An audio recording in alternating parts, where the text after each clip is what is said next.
हम आज रोमियो की जो बुक किताब से हम जो 10वां अध्ययन में 10वां पाठ में आया है। 9 पाठ हमने पूरा किया है।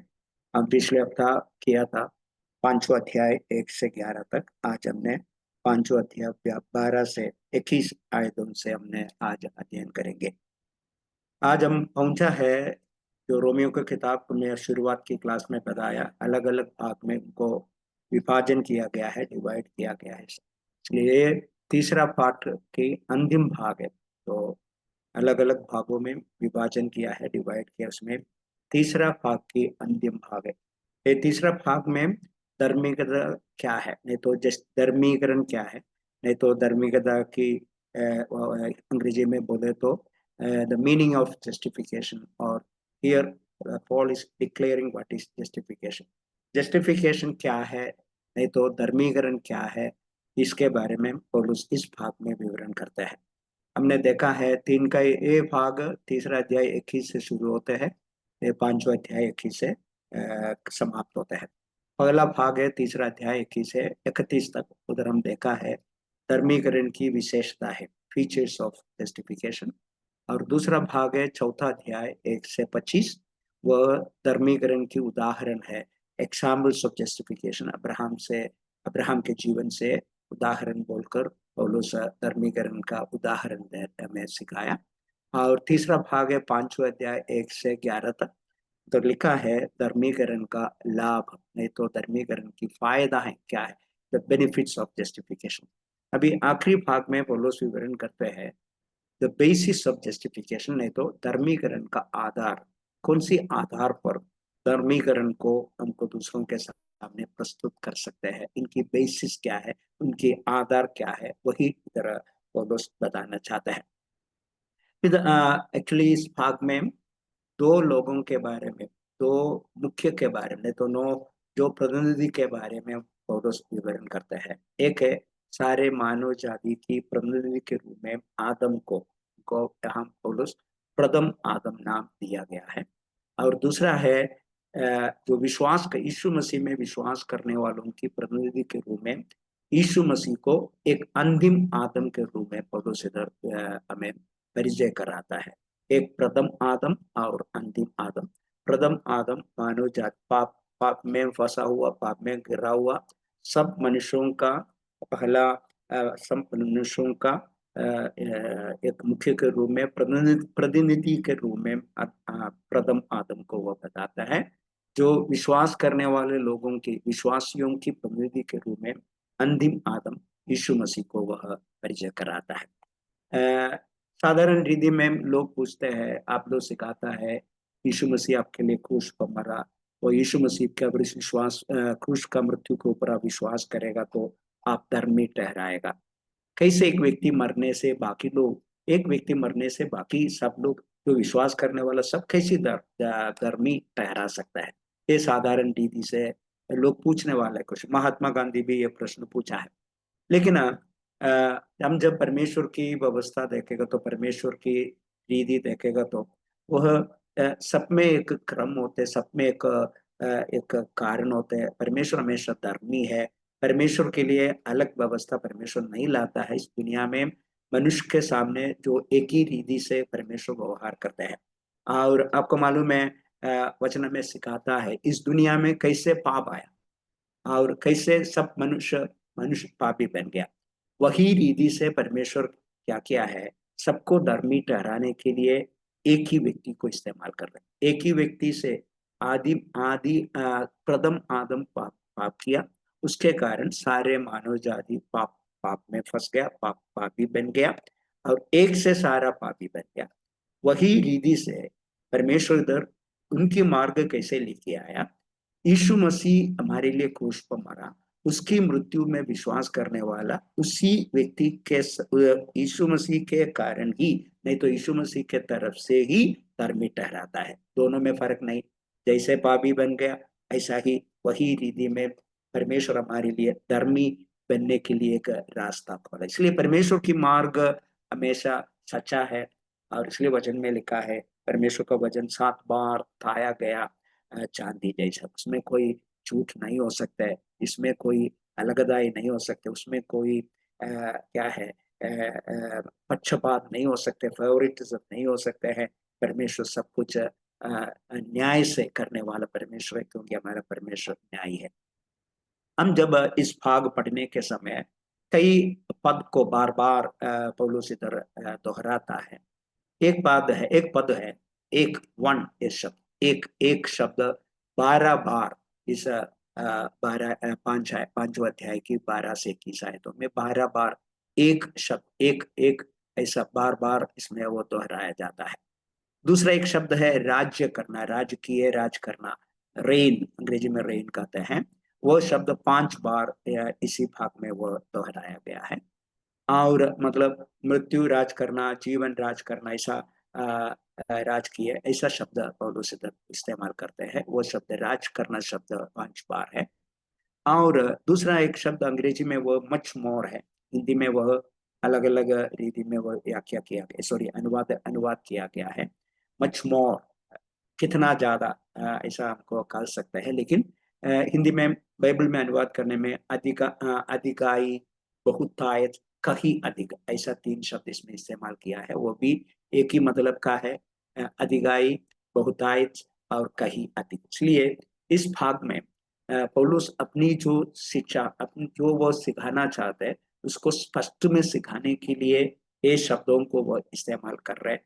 एक शब्द है राज करने का शब्द है, राज करना शब्द है, और बहुतायत से कहीं अधिक, अधिकाई, ये शब्द पौलुस इधर इस्तेमाल कर रहे हैं। जब हम इस भाग पढ़ने में पौलुस क्यों वह शब्द इस्तेमाल कर, शब्दों को इस्तेमाल करते, हमको बाद में मालूम पड़ेगा।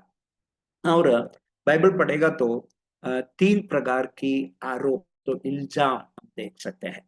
वो भी इस भाग में हमको समझना जरूरी है। एक है आदम की पाप, आदम का पाप सभी मनुष्यों पर आरोपित किया गया है। आदम का पाप सभी मनुष्यों पर क्या किया है, आरोपित किया है। ऐसा ही हम सबके पाप मसीह पर आरोपित किया जाता है। हमारी सब पापों के लिए यीशु क्रूस पर मर, हमारी पाप यीशु ने उठा लिया, ऐसा वचन कहते हैं।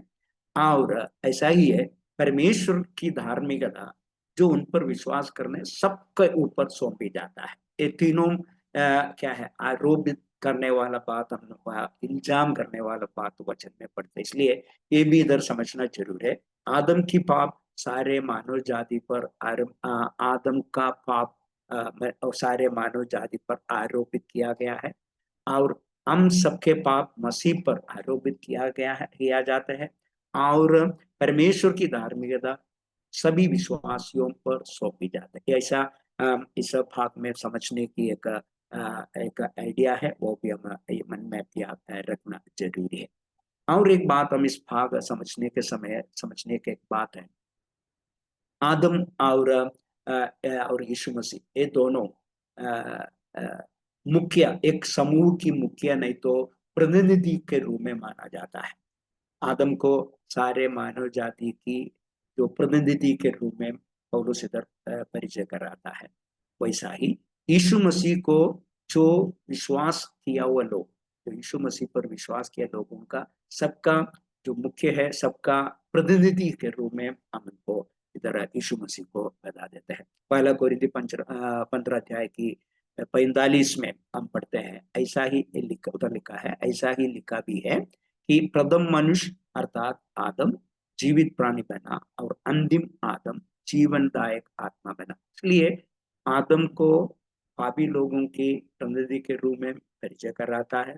यीशु मसीह को, जो यीशु मसीह के मृत्यु पर विश्वास करके अनंत काल का जीवन की वारिश बन गया, उन लोगों को जीवन देता, जीवनदायक आत्मा के रूप में यीशु मसीह को परिचय कराते। इस दोनों दो प्रतिनिधि है, एक लार्जर ग्रुप का, बड़े एक झुंड का प्रतिनिधि के रूप में पौलुस इधर क्या कर रहे हैं, विवरण कर रहे हैं।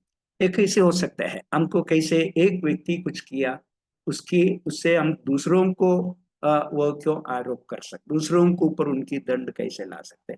मैंने कुछ गलती किया तो मुझको दंड मिलना है, पास्टर विकास कुछ गलती है, पास्टर विकास को मिले। लेकिन ऐसा क्यों वचन में ये शैली नहीं तो एक तरीका क्यों इस्तेमाल किया गया है। बाइबल में पढ़ेगा तुमको और कई उदाहरण हम दे सकते हैं। इब्रानियों की अध्याय 7 की 9 और 10 9 से 10 तक पढ़ेगा तो उधर दशवांश देने के बारे, लेवी दशवांश दिया है ये बताने के लिए इब्रानियों का पत्रिका लेखक ने क्या लिखा है उधर। हम उधर ऐसा पढ़ते हैं तो हम यह भी कह सकते हैं कि लेवी ने भी जो 10वां अंश लेता है, इब्राहिम के द्वारा 10वां अंश दिया, क्योंकि जिस समय मलकीसदेक ने उसके पिता से भेंट की, उस समय ये अपने पिता की देह में था। इधर इब्रानियों की लेखक ये स्थापित करने के लिए चाहते थे क्या लेवी लोग दशवांश लेने वाला लोग थे। आपको मालूम है लेवी लोग को के मिराज के रूप में परमेश्वर सारे इसराइलियों का दशवांश को दे दिया। लेकिन इधर इब्रानी लेखक बोल रहा है लेवी लोग दशवांश खाली लेने वाला नहीं तो उन लोग देने वाले भी थे। वो बताने के लिए वो बोल रहे हैं कैसे उन लोग दशांश दिया, वो बोल रहे हैं अब्राहम जब लूत को बचाने के लिए अपने घर में था, 318 पहलवान लोगों को लेकर उनको हराकर जो लूत को पकड़ कर लेके गया उनको हराकर सब चीजों को वापस ले गया, बहुत ज्यादा लूट मिला था। उसकी दसवां वापस आने में वह परमेश्वर की महायाजक मलकीसदेक को, शालेम का राजा को दिया ऐसा लिखा। इसलिए जब अब्राहम दशवांश दिया तब लेवी उनकी पिता के देह में था, क्योंकि लेवी अब्राहम का परपोता था। इसलिए लेवी लोग दशवांश दिया ऐसा ये स्थापित करने के लिए अब्राहम ने दशवांश दिया। इसलिए एक कुलपति से उस पूरा जो जाति पूरा जो इस्राएली लोग दशवांश दिया, लेवी लोग दशवांश दिया, ऐसा इब्रानियों का लेखक बताता। कोई एक उदाहरण है बाइबल में एक से दूसरों को से आरोपित करने के लिए आने की एक उदाहरण है। दूसरा बात है, हम यहोशू का 7वां अध्याय में उसका एक पहला आयत में हम ऐसा पढ़ते हैं, यहोशू 7 का पहला आयत। परंतु इसराइलियों ने अर्पण की वस्तु के विषय में विश्वासघात किया, अर्थात यहूदा के गोत्र का आखान जो जैरहवंशी जद्दी का पोता और कर्मी का पुत्र था, उसने अर्पण की वस्तुओं में से कुछ ले लिया। इस कारण यहोवा का कोप इसराइलियों पर भड़क उठा है। आपको मालूम है ये कहानी, जब यरीहो को आक्रमण करने के समय परमेश्वर ने यहोशू को बोला था आपका पहला जो सिटी है अब जो हराने के लिए जा रहा है, उधर जो कुछ चीज है वो सब परमेश्वर के लिए अर्पित किया हुआ चीज है, आप उसमें से कुछ भी लेना नहीं, सब कुछ दिलाना है। लेकिन एक व्यक्ति आखान नामक एक व्यक्ति क्या किया, कुछ चीज चोरी कर कर अपने घर में छुपा कर रखा। इस कारण यही उसी कारण जब उन लोग हाई शहर वालों के साथ लड़ाई किया, उन लोग हार गया, कई लोग मर गया। वो एरिहो के साथ तुलना करेगा तो आई शहर एकदम छोटा था। इसमें इन लोग बहुत दुखी हो गया। यहोशू परमेश्वर के सामने गिर कर पूछा क्यों क्यों हम हार गया। कारण के परमेश्वर ने तब यहोशू को बोला, जवाब है इसराइलियों ने अर्पण की वस्तु के विषय में विश्वासघात किया।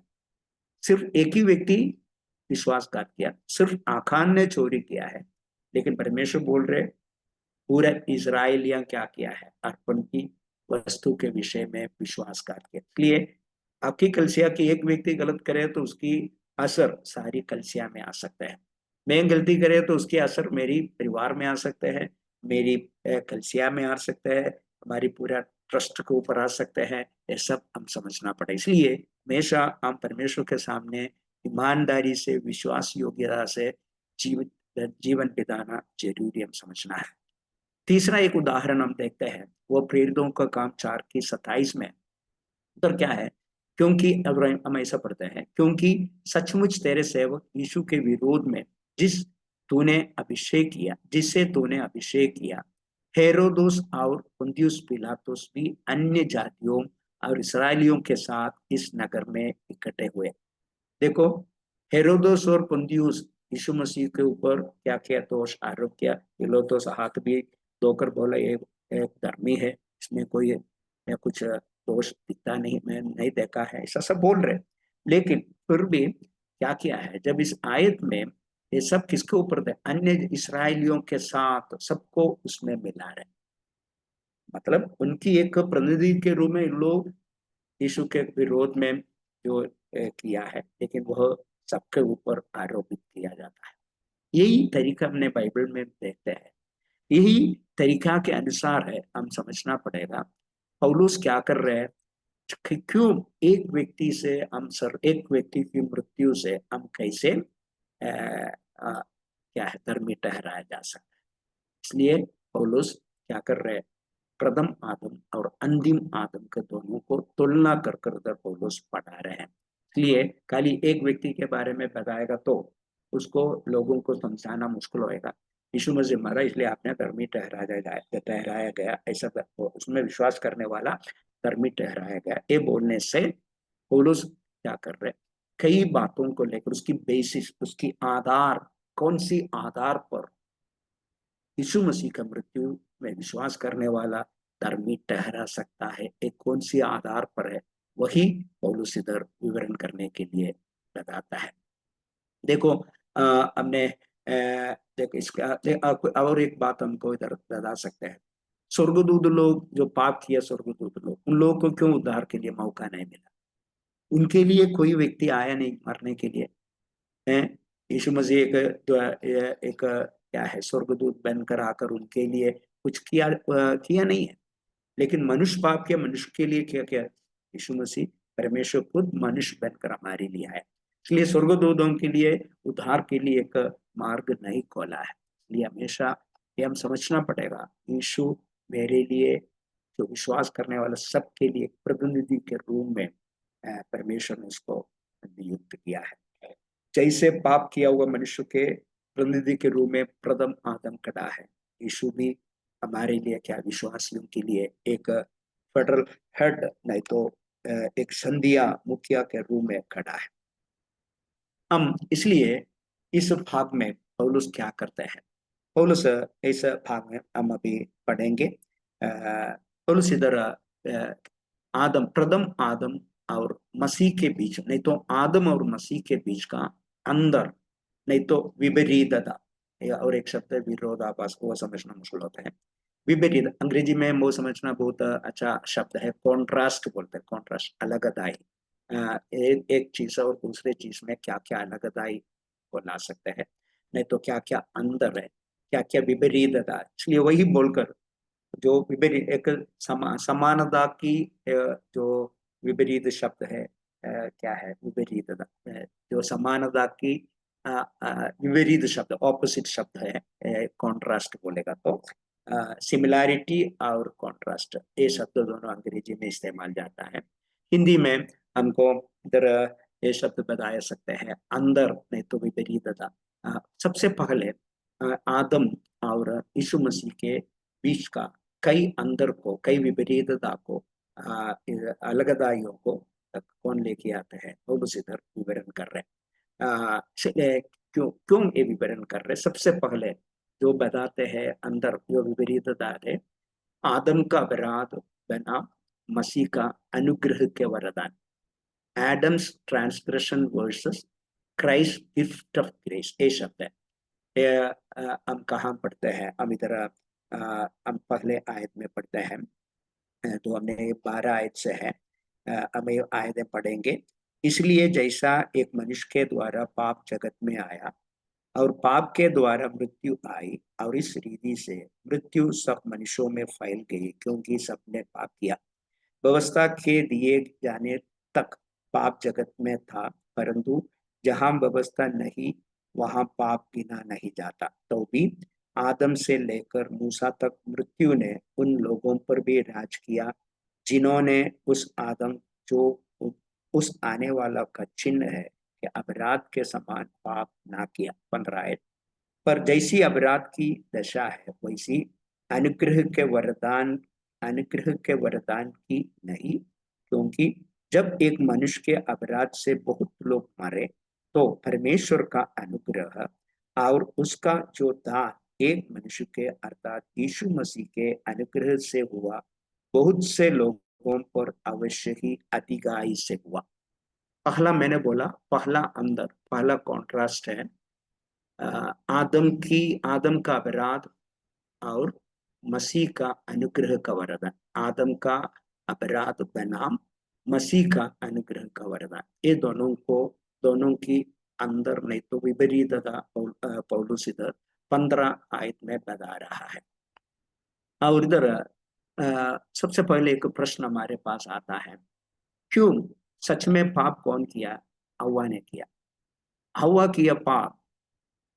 बाइबल में ऐसा नहीं लिखा है एक स्त्री से पाप आया, ऐसा वचन में नहीं लिखा, एक मनुष्य से पाप आया लिखा है, वो आदम से लिखा है। इसलिए क्यों आदम को परमेश्वर जिम्मेदार ठहराया? हवा के बजाय आदम को मानव जाति के पाप के लिए जिम्मेदार क्यों ठहराया गया? वो प्रश्न हमारे मन में आ सकते हैं। और इसका कारण यही है, आदम जो वो व्यक्ति था जिसके पास अधिकार था, वो परिवार की मुख्य कौन था? आदम था। हवा क्या नहीं था, उसकी नीचे आता है। हमको मालूम है मसीह मनुष्य पुरुष का सिर है और पुरुष स्त्री का सिर है। एक ऑर्डर परमेश्वर ने रखा है। इसलिए वो परिवार में अधिकार किसके पास था? अथॉरिटी किसके पास था? आदम के पास था। अभी देखो, आप एक कंपनी का मैनेजर है, आपकी नीचे काम करने वाला कोई भी व्यक्ति कुछ गलती करेगा तो आप जिम्मेदार व्यक्ति होने के कारण आपको उनकी जवाब देना पड़ेगा। इसलिए के आदम के पास अधिकार था, इसलिए आदम को क्या किया है? पाप, सबका पापों के लिए, मानव जाति के पाप के लिए परमेश्वर जिम्मेदार ठहराया है। और दूसरी बात, हवा क्या हवा को धोखा दिया गया था? हवा जानबूझ के पाप किया नहीं है। हवा को क्या किया है? शैतान आकर, नहीं तो सांप आकर उसको धोखा दिया है। लेकिन आदम के पास कोई धोखा देने के लिए कोई नहीं आया। आदम ने जानबूझकर पाप किया है। इसलिए इसका परिणाम ये हुआ कि सारे मानव जाति पापी बन गए। वही हमने 5:12 में पढ़ते हैं। इसलिए जैसा एक मनुष्य के द्वारा पाप जगत में आया और पाप के द्वारा मृत्यु आई, और इसी रीति से मृत्यु सब मनुष्यों में फैल गई, इसलिए कि सबने पाप किया। देखो, इधर आदम ने पाप किया, आदम के द्वारा पाप जगत में आया, पाप के द्वारा मृत्यु आई, और इसलिए वो मृत्यु सब मनुष्यों में फैल गई, और क्योंकि सबने पाप किया है। आज हम देखते हैं कोई छोटे बच्चों को वो उसमें उसमें उसको हमने सिखाने की जरूरत नहीं है। उनके हाथ में कोई ट्रॉफी हो, कुछ हो, दूसरे लोगेगा तो वो क्या करे? क्या करे? वो हमने उनसे छीनेगा तो वो रोएगा, हमें मारेगा, हमसे ये करेगा। उनका टॉय दूसरे किसको भी नहीं दे, खिलौना किसको भी नहीं देते हैं। और ये पिताजी दूसरा कोई छोटे बच्चों को अपने हाथ में देगा तो उनको अच्छा नहीं लगता है। ये छोटे बच्चों में ये कुछ सिखाने की जरूरत नहीं है। जो माँ बाप को अच्छा नहीं लगता बात कुछ भी करेगा तो कोई आकर पापा पूछे तो मैंने नहीं किया। तो इसलिए पाप मनुष्यों में फैला हुआ है, वो छोटे हो बड़े हो, वो किसको उसको सिखा। इसलिए मनुष्य की एक स्वभाव बन गया। पाप में शरीर में हम रहते हैं, हम पाप में एक मनुष्य बन गए। इसलिए मनुष्य में पूरा क्या फैल गया? पाप फैल गया। कहाँ से? आदम से। इन एंड थ्रू आदम पाप किया, आदम से सारे मानव जाति पापी बन गया। यह कैसे? ये बात क्या किया है? वह 13 और 14 आयत बोलकर कौन? पौलुस ने इस बात को विवरण, इसको सबूत दे रहा है।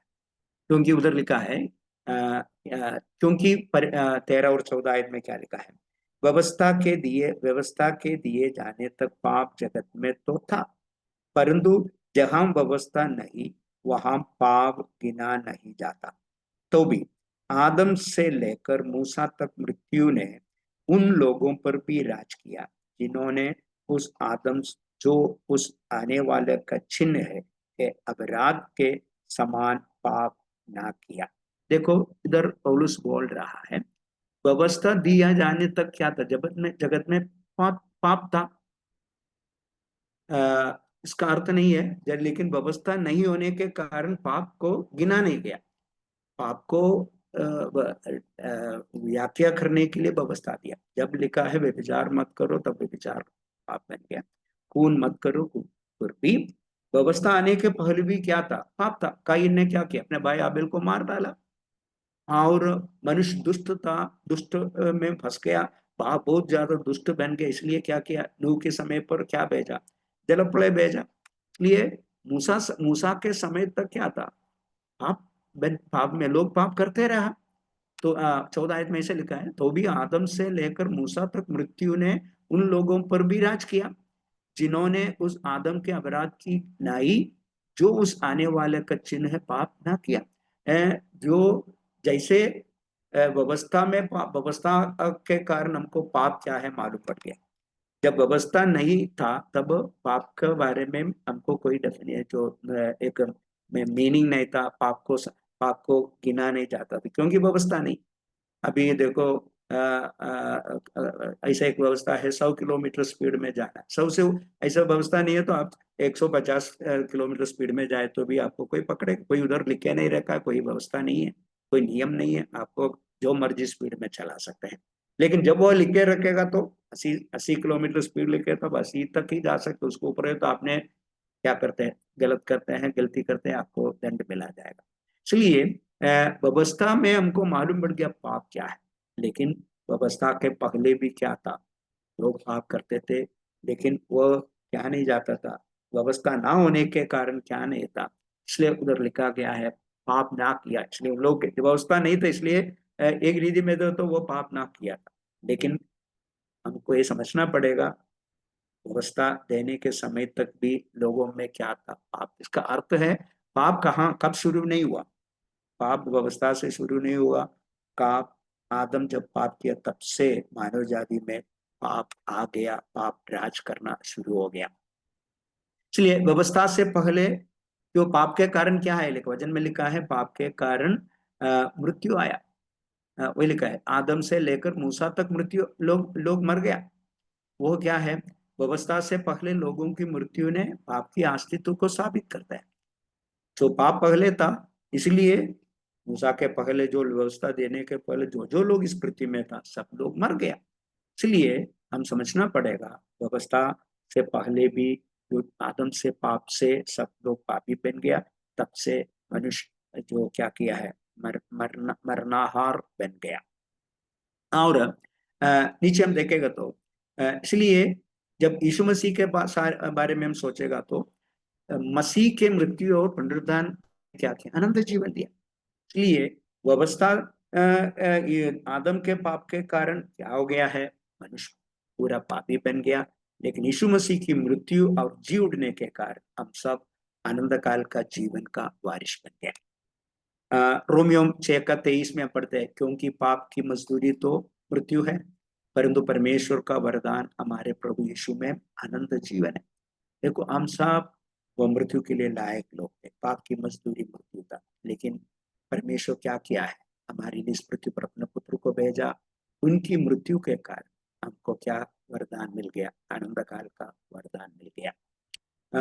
15 में भी पौलुस बोल रही, तो 15 अध्याय भी हम पढ़ के देखे तो उधर लिखा है, पर जैसा अपराध की दशा है वैसी अनुग्रह की वरदान की नहीं। क्योंकि जब एक मनुष्य के अपराध से बहुत लोग मरे, तो परमेश्वर का अनुग्रह और उसका जो दान एक मनुष्य के अर्थात यीशु मसीह के अनुग्रह से हुआ, बहुत तेरे लोगों पर अवश्य ही अधिगाई से हुआ। तो पौलुस बोल रहा है, जब यीशु मसीह का अनुग्रह के बारे में बताने में वह क्या शब्द लेके, मच मोर, अधिगाई से हुआ है। आपके कारण बहुत लोग मारा, लेकिन यीशु मसीह का अनुग्रह के कारण बहुत तेरे लोगों पर अवश्य ही क्या मिला है? अनुग्रह अधिगाई से हुआ है। इसलिए पौलुस बोल रहा है यीशु से हमें मिला हुआ आशीष, अनुग्रह का दान वह 72 है, जो पाप से मृत्यु से बहुत 72 है यीशु हमें दे दिया, जो क्या है? धार्मिकता। और यूहन्ना 10:10 में भी हम ऐसा पढ़ते हैं, मैं इसलिए आया कि वे जीवन पाए और बहुतायत से पाए। साधारण जीवन नहीं है, बहुतायत से जीवन पाने के लिए यीशु ने हमारे लिए आया। और पहले कोरिन्थी 15:21 का 22 21 और 22 पढ़ेगा तो उधर भी लिखा है, क्योंकि जब मनुष्य के द्वारा मृत्यु आई तो मनुष्य ही के द्वारा मरे हुओं का पुनरुत्थान भी आया।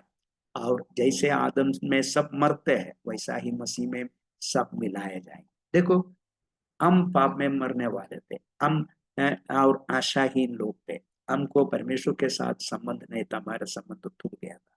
लेकिन परमेश्वर खुद मनुष्य बनकर मेरे लिए आपके लिए क्रूस पर मरकर हमारी ओर क्या दिखाया? अनुग्रह का वरदान दिखाया, हमारी ओर जीवन लाया, अनंत काल का भविष्य में बनाया, हमें धर्मी ठहराया। कितना इस बात के ऊपर परमेश्वर के सामने धन्यवाद देना जरूरी है।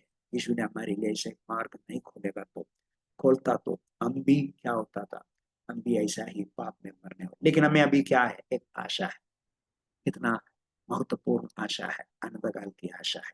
मृत्यु से हम समाप्त, इसलिए यीशु ने कहा, वचन में लिखा है, जो मुझ पर विश्वास करते वह ना मरेगा, मरेगा तो भी फिर वो फिर जी उठे।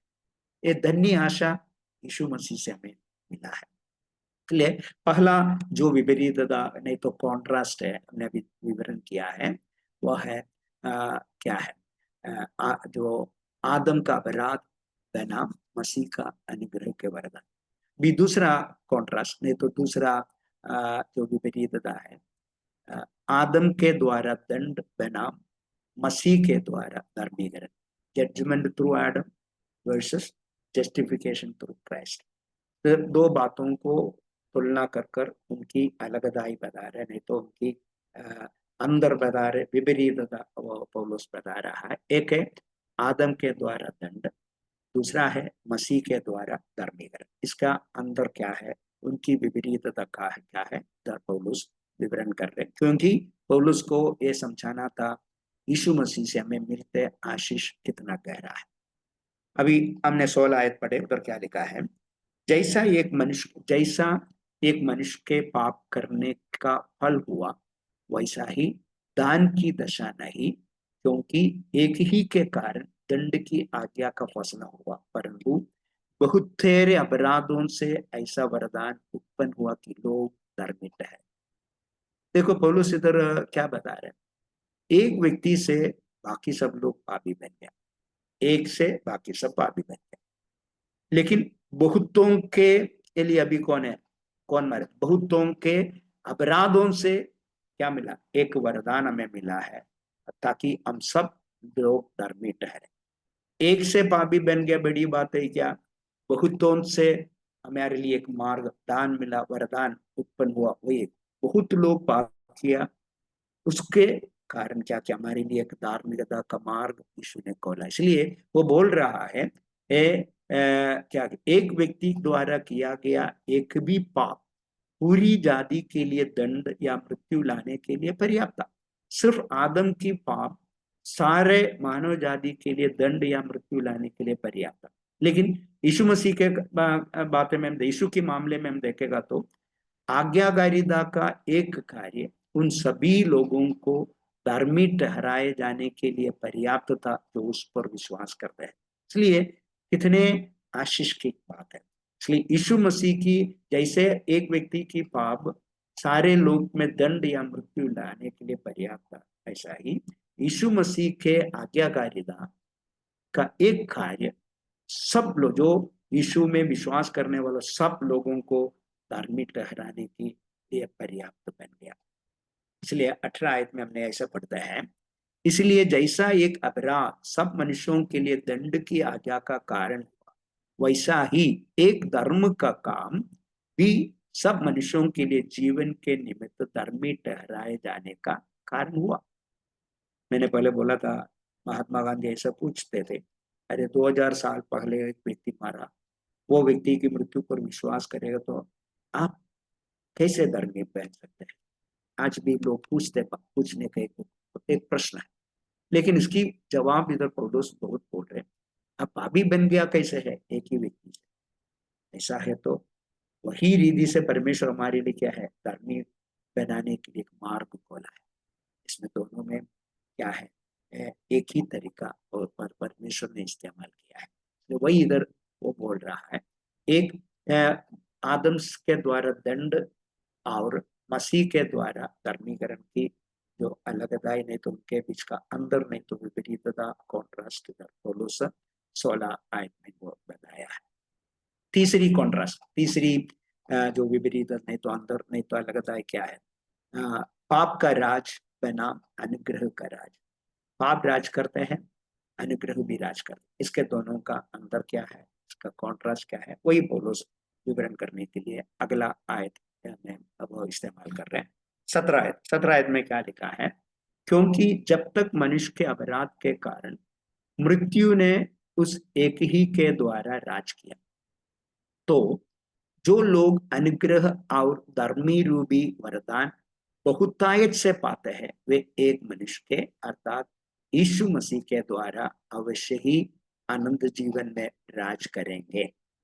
देखो, इधर बोल रहा है आदम के पाप का परिणाम क्या हुआ?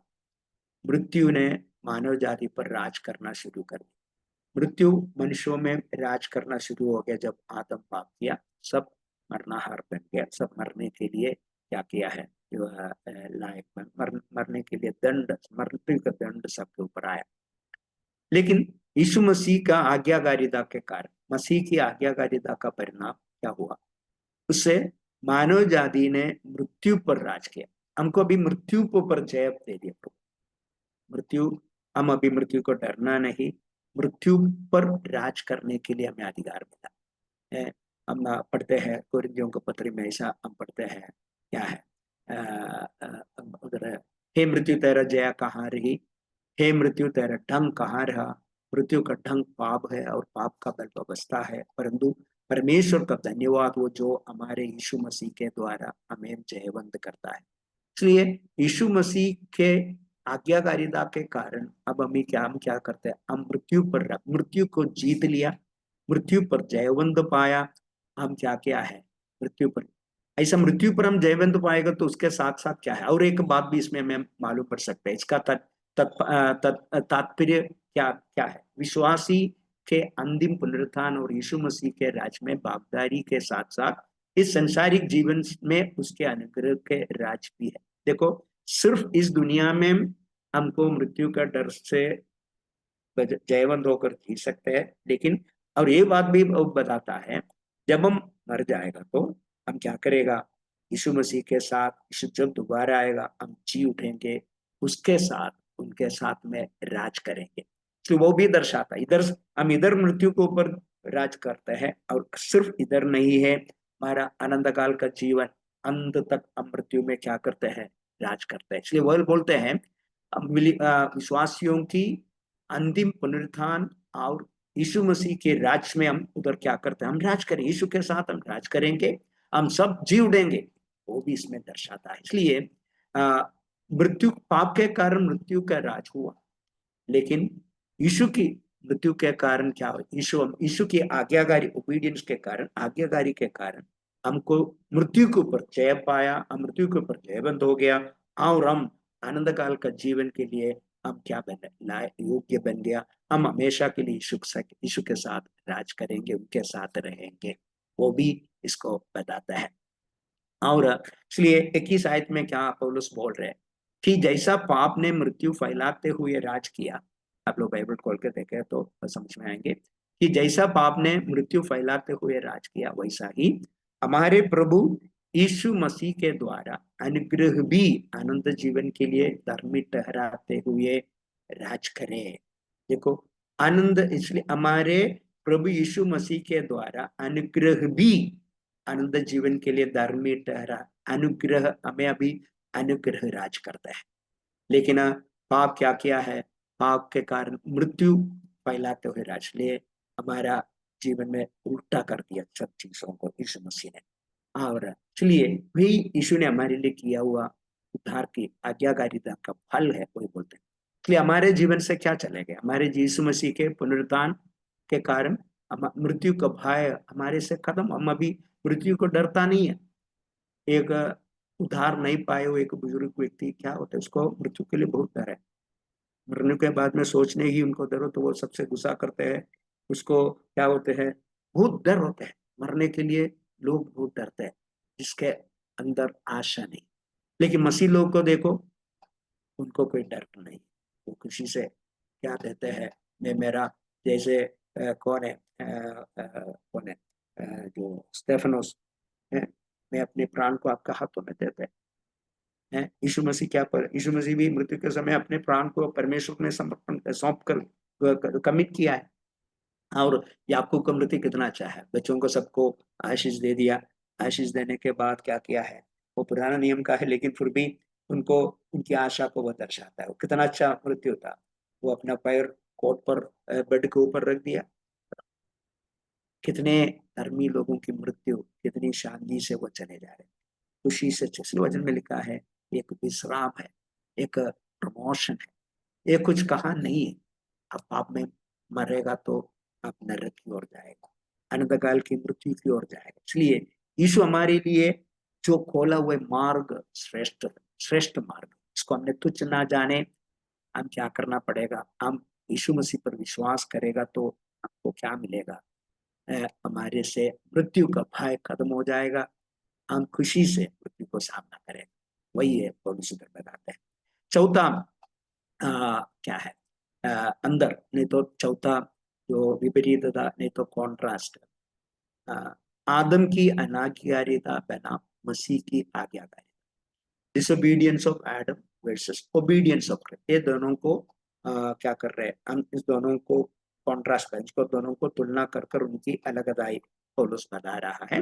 वो 19वां आयत में लिखा है, 19वां आयत में पढ़ेगा तो वह देखते हैं क्या लिखा होता है। क्योंकि जैसा एक मनुष्य के आज्ञा ना मानने से बहुत लोग पापित है, वैसा ही एक मनुष्य के आज्ञा मानने से बहुत लोग धर्मी ठहरेंगे। एक व्यक्ति की अनाज्ञाकारिता, वह नहीं आज्ञा ना माना। दूसरा व्यक्ति क्या किया है, आज्ञा माना। ये दोनों को तुलना करने में एक व्यक्ति की अनाज्ञाकारिता से क्या हो गया, बहुत लोग पापी ठहरा। लेकिन एक मनुष्य के आज्ञा मानने से क्या किया, बहुत लोग धर्मी ठहराया गया है। आदम की अनाज्ञाकारिता जानबूझ कर की गई थी। वो क्या है, जानबूझ के किया था। क्योंकि पहला तिमोथी 2:13 मैंने पहले भी बताया था, पहला तिमोथी 2:13-14 में लिखा है, क्योंकि आदम पहले उसके बाद हवा बनाई गई, और आदम बहकाया ना गया, पर स्त्री बहकाने में आकर अपराधी हुई। हवा को बहकाया गया, उसको धोखा दिया, इसलिए वो पाप किया। लेकिन आदम बहकाया ना गया, उसको कोई धोखा नहीं दिया, वो जानबूझकर पाप किया। लेकिन वैसा ही यीशु मसीह भी क्या किया, यीशु मसीह ने जानबूझकर परमेश्वर की धार्मिकता का पालन किया। उधर भी एक समानता भी है, वही समय वो समानता में बहुत अंदर हम दिखते हैं। एक पाप करने के लिए अपने आप को दे रहा है, दूसरा क्या कर रहे हैं, धार्मिकता के लिए अपने आप को दे रहा है। कितना महत्वपूर्ण है, कितना अच्छा एक काम है यीशु मसीह हमारे लिए किया है। तो वो बोल रहा है, जो आदम की अनाज्ञाकारिता जानबूझ कर गई, उससे सब लोग पापी बन गया। लेकिन हमारे लिए यीशु भी क्या किया है, अपने आप को मेरे लिए अकेले दिया, कोई दबाव देकर नहीं, वो अपना प्यार हमारे लिए दिखाया। इसलिए मैंने लिखा है, क्या प्यार, what a great love he has lavished upon us. हमारे अंदर कितने, हमारे लिए कितना प्यार यीशु मसीह ने दिखाया है। वह खुद मेरे लिए आपके लिए खाली किया है।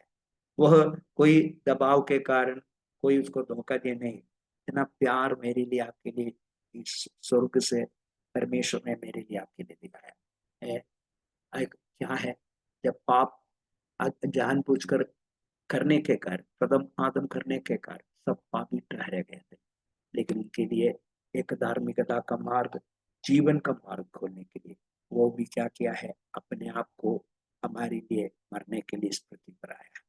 प्रभु का प्यार कितना महत्वपूर्ण है। इसलिए ये दोनों को तुलना कर कर पौलुस बोल रहा है, आप आदम की अनाज्ञाकारिता भी जानबूझ करता, वैसा ही यीशु मसीह की आज्ञाकारिता भी जानबूझ करता। इसलिए ये दोनों में क्या है, जो डेलिब्रेट एक्शन है, वह पौलुस अंदर बता रहा है, वह पौलुस ने एक अंदर के रूप में बताते हैं। वही है तीसरा बात, सॉरी चौथा बात। इसलिए हमने 4 कॉन्ट्रास्ट देखा।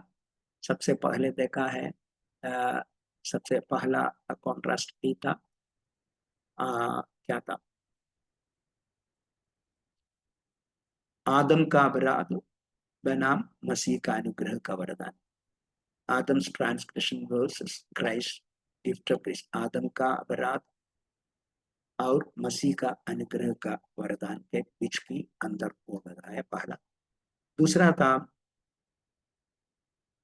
आदम के द्वारा दंड और मसीह के द्वारा धर्मीकरण, ये दोनों को तुलना कर वो बता रहे हैं।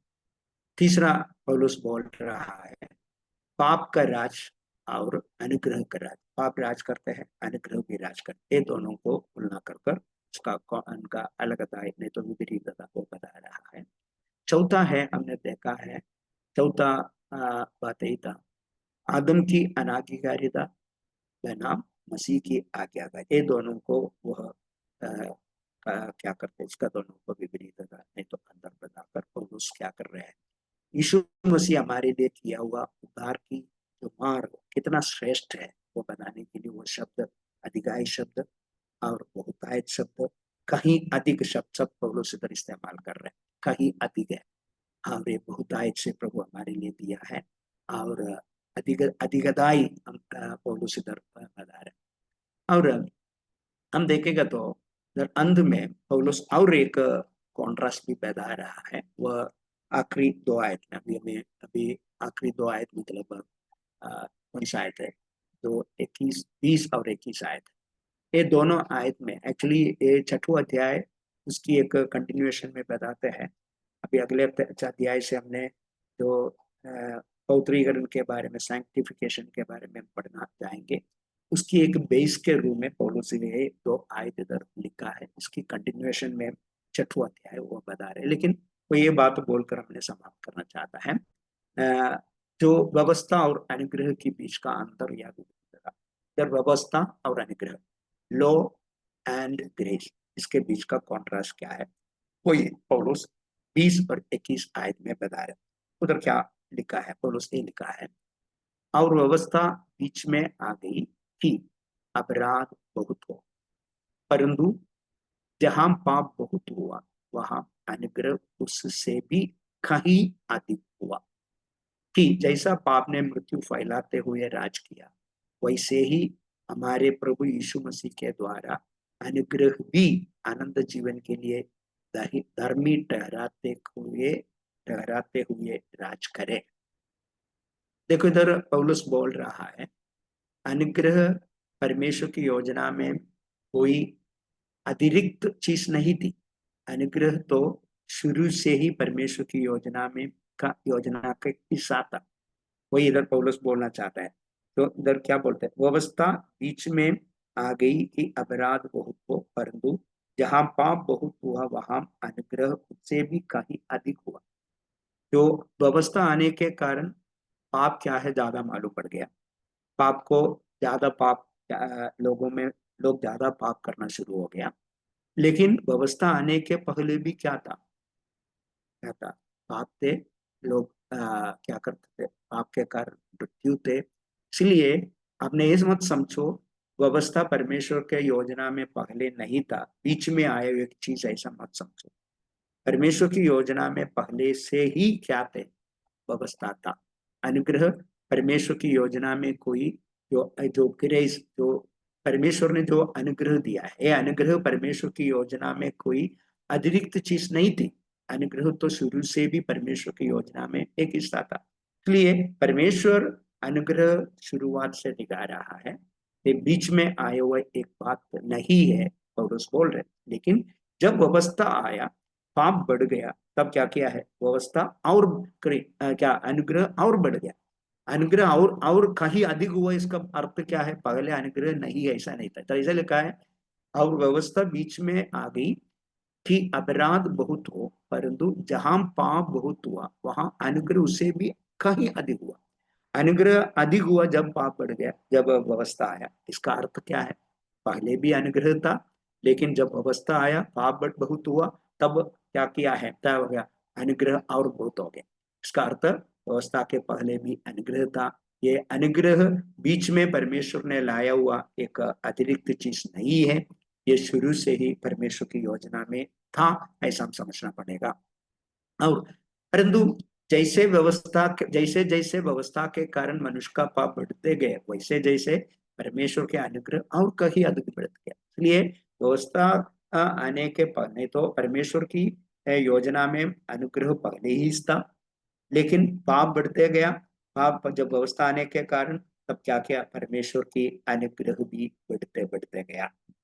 साधारण रीति में कोई चीज बढ़ते जाएगा तो क्या होता है, उसके खिलाफ वो कम होकर जाएगा। ज्यादा पाप करेगा तो और गुस्सा ज्यादा आएगा, और प्रेम कम होके जाएगा। साधारण मनुष्य का आदत ऐसा है, कोई भी गलती बढ़ते बढ़ते जाएगा तो क्या करते हैं हम, उसको ज्यादा घृणा करना, उनको ज्यादा हेट करना शुरू होगा, ज्यादा दंड देना शुरू होगा। लेकिन यीशु मसीह पौलुस बोल रहा है, जब पाप व्यवस्था आने के कारण पाप बहुत बढ़ते गया, लेकिन तब यीशु मसीह का अनुग्रह क्या हो गया, मेरे लिए आपके लिए अधिक अधिक बढ़ता गया। एक इतनी महत्वपूर्ण बात है। और हम समझना पड़े, यद्यपि पाप और मृत्यु अभी भी इस संसार में राज करता है, फिर भी परमेश्वर का अनुग्रह भी मसीह की धार्मिकता के द्वारा राज कर रहा है।